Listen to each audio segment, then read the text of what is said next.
ఎగరేద్దాంరా జెండా మన ఒంగోలు నిండా, ఎగరేద్దాంరా జెండా మన ఒంగోలు నిండా. జననేత జగనన్న జయకేతన మీ జెండా, వైఎస్ఆర్ సిపి జెండా వాసన్నే మన అండా.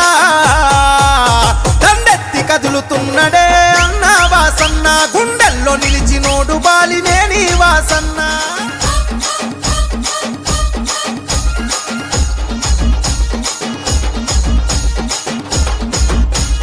ఎమ్మెల్యేగా మంత్రిగా సేవలనే చేసిండు, అభివృద్ధి పదవులోన పల్లెల నడిపిండు, అభివృద్ధి పదవులోన పల్లెల నడిపిండు. అన్నాని అంటదాలు ఆదరించినాడు, అన్ని తానయ్యి ప్రేమెంత పంచినాడు, అన్ని తానయ్యి ప్రేమెంత పంచినాడు.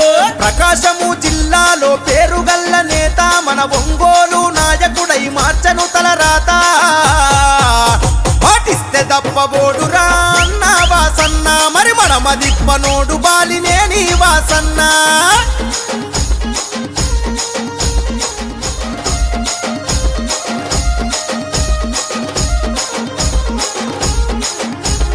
నిరుపేదలకు ఇండ్లను కట్టించిన ఘనత, నీటి కొరత తీర్చి ఊపిరి పోసిన చరిత, నీటి కొరత తీర్చి ఊపిరి పోసిన చరిత. మల్లవరం డ్యామును నిర్మించినాడు రన్న, మన పంట సేలలో నీరై పారినాడు రన్న, పంట సేలలో నీరై పారినాడు రన్న.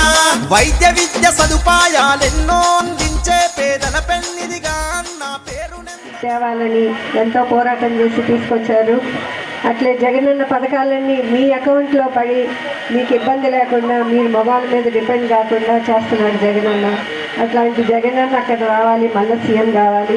ఇక్కడ వాసన్నని మీరందరూ ఫ్యాన్ గుర్తు కొట్టేసి తప్పకుండా గెలిపించాలని కోరుకుంటున్నాను.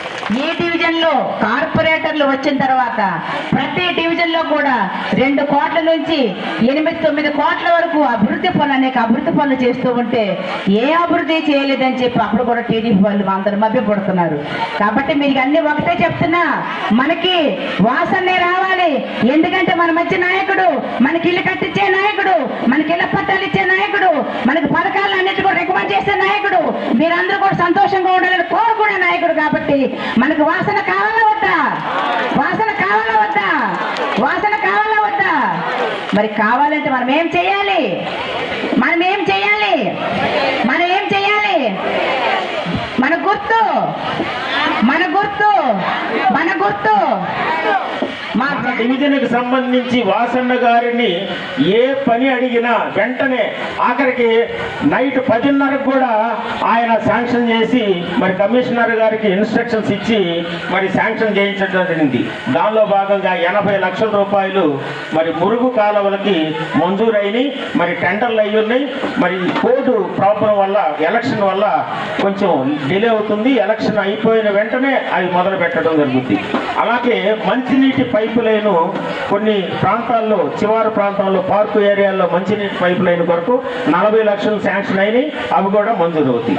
అంటే ఇప్పటి వరకు 2,60,00,000 రూపాయలు మన గౌరవనీయులు, మన మాజీ మంత్రివర్యులు శ్రీ బాలినేని శ్రీనివాస్ రెడ్డి గారు నెహ్రూ నగర్ సచివాలయ పరిధిలో 2,60,00,000 రూపాయలు అభివృద్ధి పనులకి మనకు మంజూరు చేయడం జరిగింది. మరి కొన్ని పనులు పూర్తయినాయి, కొన్ని వివిధ దశల్లో ఉన్నాయని మీ అందరికీ తెలియజేస్తున్నాను. అదేవిధంగా వెంకటేశ్వర కాలనీలో సిమెంట్ రోడ్లు ఇప్పటికే 80 లక్షల రూపాయలు సిమెంట్ రోడ్లు కంప్లీట్ చేయడం జరిగింది, పూర్తి చేయడం జరిగింది. మరి 40 సంవత్సరాల నుంచి పెండింగ్, అంటే 40 సంవత్సరాల నుంచి ఇప్పుడు పెండింగ్ ఉన్నటువంటి చిన్న చిన్న రోడ్లు కూడా కులం, మతం, పార్టీ ఎటువంటి ప్రమేయం, ఎటువంటి ఆలోచన లేకుండా, వారు వీరు అనుకోకుండా అందరినీ సమానంగా సమదృష్టితో మనం అందరం కూడా వాసన్న గారి కుటుంబం కానీ, మరి జగనన్న గారు కానీ సంక్షేమ పథకాల విషయంలో కానీ, అభివృద్ధి పథకాల విషయంలో కానీ కుల మతాలకు, పార్టీలకు అతీతంగా మరి పనిచేయటం జరుగుతుంది.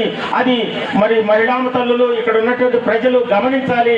గమనించి భవిష్యత్తులో మరి మనం ఎవరు మంచి చేశారు, ఎవరు మంచివారు, ఎవరు అభివృద్ధి చేస్తున్నారు, ఎవరు అభివృద్ధిలో పదంలో నడిపిస్తున్నారు అని మరి విజ్ఞతతో ఆలోచించి